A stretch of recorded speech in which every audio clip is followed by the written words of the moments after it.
പശ്ചിമ ബംഗാളിലെ രാഷ്ട്രീയ സാഹചര്യം വീണ്ടും കലുഷിതമാകുന്നു.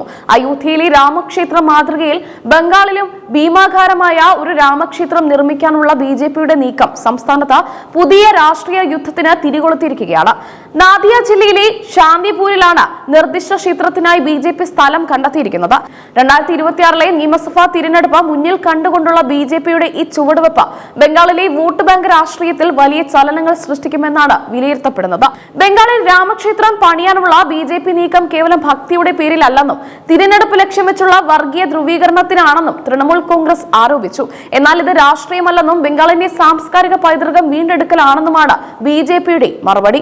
ഏതാനും മാസങ്ങൾക്ക് മുൻപ് പശ്ചിമ ബംഗാൾ മുഖ്യമന്ത്രി മമതാ ബാനർജിയുടെ നേതൃത്വത്തിൽ ബംഗാളിൽ വിവിധ മത സാംസ്കാരിക സ്മാരകങ്ങൾ നിർമ്മിക്കുന്നതിനുള്ള പദ്ധതിക്കായി തറക്കല്ലിട്ടിരുന്നു. മമതയുടെ ഈ മതേതര പദ്ധതിക്ക് മറുപടിയായിട്ടാണ് ബിജെപി രാമക്ഷേത്രവുമായി രംഗത്തെത്തിയത്. ഇതിനിടെ വിവാദമായ മറ്റൊരു സംഭവം കൂടി അരങ്ങേറി.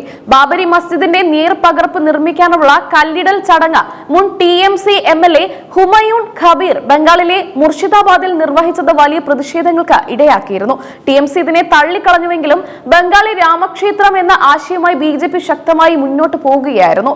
ബംഗാളിൽ പണി കഴിപ്പിക്കാൻ പോകുന്ന രാമക്ഷേത്രം ഉത്തരേന്ത്യൻ രീതിയിലുള്ള ഒന്നല്ലെന്നും മറിച്ച് ബംഗാളി സംസ്കാരത്തിന്റെ തന്നെ പ്രതീകമാണെന്നുമാണ് ബിജെപിയുടെ വാദം. 15ാം നൂറ്റാണ്ടിൽ രാമായണത്തെ ബംഗാളി ഭാഷയിലേക്ക് തർജ്ജമ ചെയ്ത പ്രശസ്ത ബംഗാളി കവി കൃതിബാസ് ഓജയുടെ പാരമ്പര്യത്തെയാണ് ബിജെപി ഇവിടെ ഉയർത്തിക്കാട്ടുന്നത്. ശ്രീരാം പഞ്ചാലി എന്നറിയപ്പെടുന്ന കൃതിബാസ് രാമായണം ഒരുവിധം എല്ലാ ബംഗാളി വീടുകളിലും ആളുകൾ ഭക്തിപൂർവ്വം വായിക്കാറുണ്ടെന്നും അതുകൊണ്ട് തന്നെ ഒരു ബംഗാളി രാമക്ഷേത്രം സംസ്ഥാനത്തെ ജനത ആഗ്രഹിക്കുന്നുണ്ടെന്നും ബിജെപി നേതാക്കൾ അവകാശപ്പെടുന്നു. ശാന്തിപൂർ കൃതിബാസ് ഓജയുടെ ജന്മസ്ഥലം കൂടി ആയതിനാലാണ് ഈ പ്രദേശം തന്നെ ക്ഷേത്ര നിർമ്മാണത്തിനായി തിരഞ്ഞെടുത്തത്. നിർമ്മാണ പ്രവർത്തനങ്ങൾക്ക് നേതൃത്വം നൽകുന്നത് ശ്രീ കൃതിബാസ് രാം മന്ദിർ ട്രസ്റ്റ് ആണ്. ബിജെപി നേതാവും ശാന്തിപൂർ മുൻ MLAയുമായ അരിന്ദം ഭട്ടാചാര്യയാണ് ഈ ട്രസ്റ്റിന്റെ പ്രസിഡന്റ്. ഏകദേശം 9 ഏക്കർ വിസ്തൃതിയിലുള്ള ഭൂമിയിലാണ് ക്ഷേത്ര സമുച്ചയം ഉയരുക. 100 കോടി രൂപയാണ് ഇതിന്റെ നിർമ്മാണ ചെലവായി കണക്കാക്കുന്നത്. 2028ഓടെ ക്ഷേത്രത്തിന്റെ പണി പൂർത്തിയാക്കാനാണ് ലക്ഷ്യമിടുന്നത്.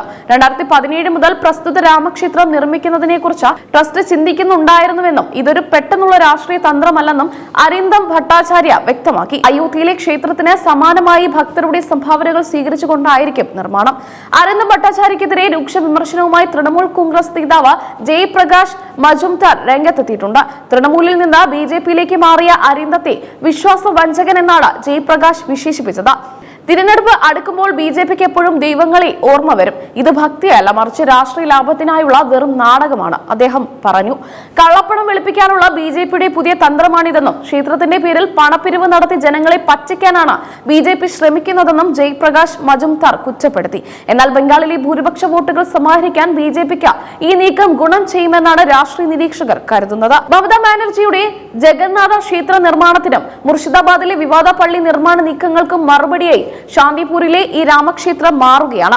ബംഗാളിന്റെ സാംസ്കാരിക അടയാളങ്ങളെ രാഷ്ട്രീയവൽക്കരിക്കാനുള്ള ഈ നീക്കം വരാനിരിക്കുന്ന തിരഞ്ഞെടുപ്പുകളിൽ ആർക്ക് ഗുണം ചെയ്യുമെന്ന് കണ്ടറിയണം.